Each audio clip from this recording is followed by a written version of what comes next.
આવતીકાલથી શરૂ થશે 102 બેઠકો પર મતદાન. ચૂંટણી પંચ દ્વારા 17 રાજ્યો અને 5 કેન્દ્ર શાસિત પ્રદેશ માટે ચૂંટણીની તમામ પ્રક્રિયાઓ પૂર્ણ કરી દીધી છે અને આવતીકાલ એટલે કે શુક્રવારથી 102 બેઠકો પર મતદાન શરૂ થશે.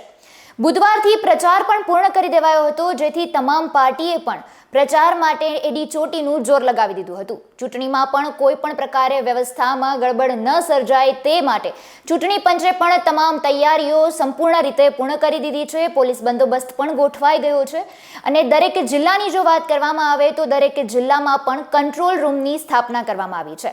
હવે તબક્કાવાર આપણે તમામ ચૂંટણીની તારીખ પર નજર કરીએ તો પ્રથમ તબક્કા માટે 19 એપ્રિલ, બીજા તબક્કા માટે 26 એપ્રિલ, ત્રીજા તબક્કા માટે 7 મે, તો ચોથા તબક્કા માટે 13 મે, પાંચમો તબક્કો 20 મે, છઠ્ઠો તબક્કો 25 મે અને સાતમા તબક્કા માટે 1 જૂનની તારીખ નક્કી કરવામાં આવી છે અને આ તમામ માટે 4 જૂને પરિણામ જાહેર થશે.